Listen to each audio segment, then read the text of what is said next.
जब तपाईँ कालिम्पोङबाट बिचबाट छिर्दै जान्छ नि बाइकमा अनफर्चुनेटली नि यति साह्रो ट्राफिकहरू हुन्छ दिउँसै अब बेसी टाइम पनि भएको थिएन इट्स अलमोस्ट लाइक 4 o'clock जेसिबीहरू छिरेर बाटो यति साह्रो जाम गर्छ त्यो जाममा बिचबाट निक्लिँदाखेरि बाइक जति स्पिड कुदाउनु पनि अब त्यो के गर्नु अफसोस छ त्यसमा अब बेसी स्पिड कुदाएर पनि त्यो जाममै फस्नु मात्रै हो त्यसले गर्दा जतिसक्दो बिस्तारै बिस्तारै है त्यो फिल गर्दै जानुपर्ने भइरहेछ झन् चाहिँ हामी जानु खोजेको डेलो हो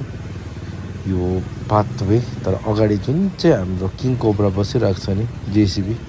त्यसलाई चाहिँ छिर्नु दिएको थिएन हामीलाई जति होइन पछाडिबाट हर्नहरू मार्दै थियो हामीलाई हो निक्लिनु अफसोस सकेको थिएन हामीले स्टिल अब यो बाटो जानै पर्ने अर्को बाटो अल्टरनेट रुटै थिएन मिस्टेकनली मैले हाम्रो यो 10 माइलको बाटो लिएर गएको थिएँ अनि त्यो जेसिबी जस्तो काट्यो होइन त्यसरी हामी 11 माइलको लागि फुल स्पिडमा रफ बाटो भनौँ न जाँदा जाँदा यति बाटो खाली भेटेर बाइकमा अलिकति रेस गर्नु पाएँ अब मलाई चाहिँ अब हुँदै गरेको चाहिँ डोमिनेटर 400 हो यो बाटोमा यति दामी फिल गरेको छ नि स्पिड रेस गरेको नि थाहै पाउँदैन अब यति साह्रो स्पिड हुन्छ रहेछ 400cc हिल्समा चाहिँ अब यो बाइक अब साह्रो नै हो भन्छु किनकि अब सानो कर्भ्सहरू आउँछ अनि त्यो कर्भ्समा चाहिँ नि अब फुल स्पिडमा अब 3बाट 2 हालिहाल्नु चाहिँ साह्रो पर्छ मेन्टेन गर्नु बाइकको बट स्टिल लाइक डेलोको बाटो इज लाइक अमेजिङ त्यो मेन रोड भन्दा यति साह्रो खाली भेट्यो हामीले अनि बाइक चाहिँ मजा आयो यो बाटो बेस्ट अब म भन्न चाहन्छु लाइक कालिम्पोङको बाटोहरू जति चाहिँ कर्भ्स भयो केयरफुल हुनुपर्छ रहेछ स्पिडमा कुदाउँछ भने मेरो बाइक स्पिड बढेर देख्दैछ तपाईँले कतिको स्पिडमा छ 400 भनेको 400 हुन्छ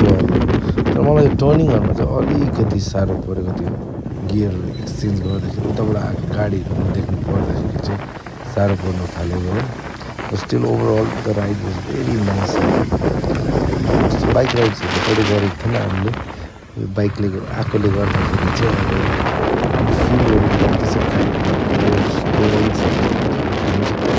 होम्स अब होइन होम्सको बाटो पनि अब यति साह्रो कर्भ्सहरू छ त्यो कर्भ्समा चाहिँ अब भन्छ नि त्यो अब हालेको हुन्छ बाटोतिर होइन ड्राइभ स्लो होइन कर्भ्स हेडहरू भनेर हो रहेछ बाइक जति सक्दो अब आफूले स्ट्रेटमा स्पिड कुदाउँदा पनि उताबाट गाडी आएको देख्दैन रहेछ कि अब त्यो घुमेकोले गर्दाखेरि वेदर समर्स भन्छ होइन तर डेलो चिसो थियो अब बाइकमा त्यो चिसो पर्दाखेरि त हातहरू ठिराएर भएको जाँदाखेरि त त्यति साह्रो केही चिसो लागेन बट आउँदाखेरि चाहिँ म र आर्यन चाहिँ नि कहाँ पेको जस्तो भइरहेको थियो आर्यन ज्याकेट पनि लाउनै दा भन्ने भरुन्जेल भएको थियो अब पहिले चाहिँ 10 माइल छुन्छु तातो पर्छ जस्तो भइरहेको थियो अब अनि अब यो बाटो यस्तै हो rough and tough up and डाउनहरू हुन्छ होइन र पनि अब राइडमा गयो भनेपछि अब तर अब मेन कुरा चाहिँ के भन्दा this is the first time like यति टाढो आएको है बाइकमा अस्ति नै हामी गएको थियो बाइकमा तार खोला गयो तर यही बाटो भएर साङ्सेहरू निक्ल्यो सोध्दै गयो स्टिल यो डेलोको बाटो त चिनिरहेको बाटो हो हाम्रो तर ओभरअल एक्सपिरियन्स बाइकमा चाहिँ डिफ्रेन्ट हुँदो रहेछ जस्तो अब यति बेलासम्म अब जाडो लागेको थिएन अब गाडीहरू आएको देख्दैन कताबाट आउँछ त्यहाँबाट हल्लेकै धेरै स्कुटीले काटेको मलाई लाग्छ डोमिनर 400 भन्छ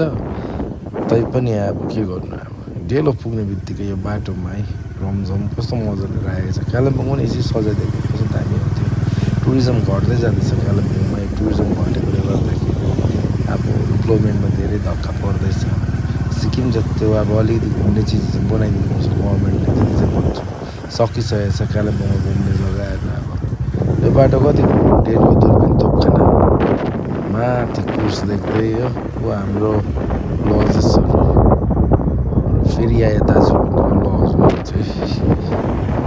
भ्लगर्स हो उहाँ पनि अनि यो बाटो जति स्पिडमा दिँदैन बाइक फिल चाहिँ मलाई भएको थियो one of the best experience गरेको छु यो खाली बाटोमा बाइक अब हाम्रो सागुरो बाटो भएर त्यो बाहिर जस्तो रेसहरू गर्नु सक्दैन स्टिल अब यो जग्गामा चाहिँ अब मैले माने अब यतिको speed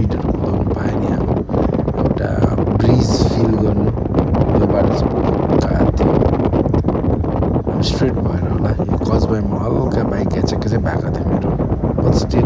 overall the experience was very nice अब कुदाउँदा त एक्सपिरियन्स हुन्छ त्यही त बाटोमा त जति बाटो जाँदै जान्छ